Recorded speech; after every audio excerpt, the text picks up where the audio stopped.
Hi everyone, it's Eliana and I have a quick and easy card to share with you. First, I'm going to show you how to do the easy one and then I'll show you how to step it up a bit. I've taken my Altenew Weave Builder stencil and I've put it onto a card base. I did use my purple tape to hold it down. The first color that I used was Peacock Feathers. And now with this stencil, what you do is you just flip it over and you just line it up so that you can make this pattern.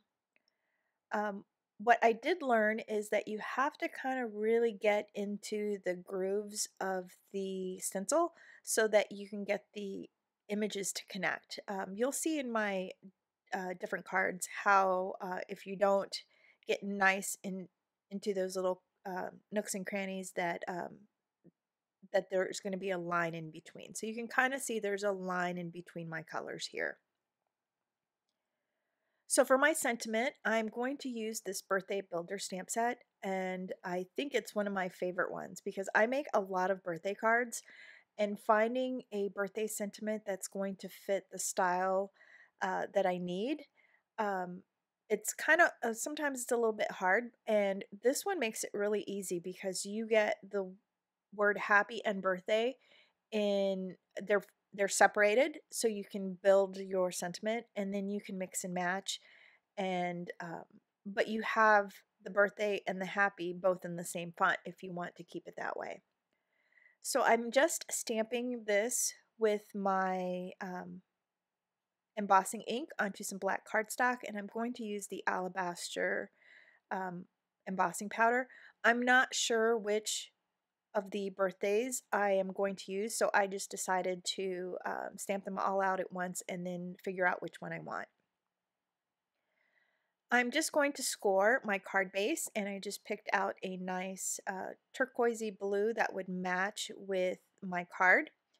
And I am using the infinity dies with the rounded corners from Hero Arts just to break up all of those edges that are on the card.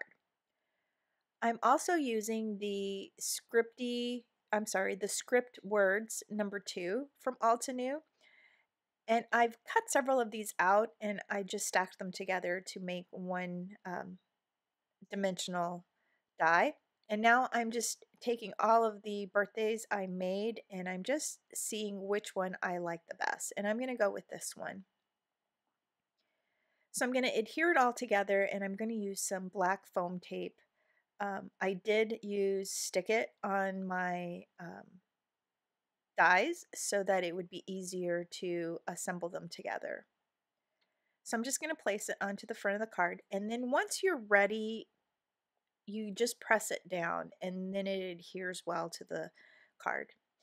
I'm taking the black foam and I'm just going to put it behind certain parts of the sentiment because it will just nestle right in between the P and the Y. Okay, so now my card is all assembled and we're going to move on to the next variation. It's pretty much the same thing, but I just kind of step it up a little bit. So here you will see that I've already used some distress ink to do the first step of my stencil, and I am taking some texture paste and I'm adding some of the Peacock feather ink refill to color my paste. And so I'm going to mix it up nice and well. I believe on this card I used cracked pistachio instead of the green. I'm not really sure. It's either cracked pistachio or the lucky green.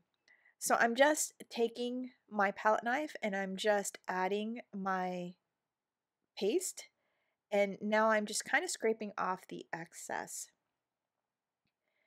The very first one that I did was a little sloppy, and so you can kind of see where I didn't spread the paste out evenly, and I had to go back and I made several of these. So this is the card that I just did the ink blending, no texture paste. I did add the lime green gems from Little Things by Lucy. I did need some masculine cards for my birthday cards, and so I think this is perfect for that. I also went back and I changed the colors a little bit. I really liked the way that the twisted citron looks with the peacock feathers, and so I made one with those colors. And this is one where I just changed the way that the stencil lines up. Here is a close-up of the embossing paste, and you can see that it really adds a fun texture to the card, and I just love the way it looks when you color it in with your reinkers. Thank you so much for watching. Be sure to give this video a thumbs up and don't forget to subscribe.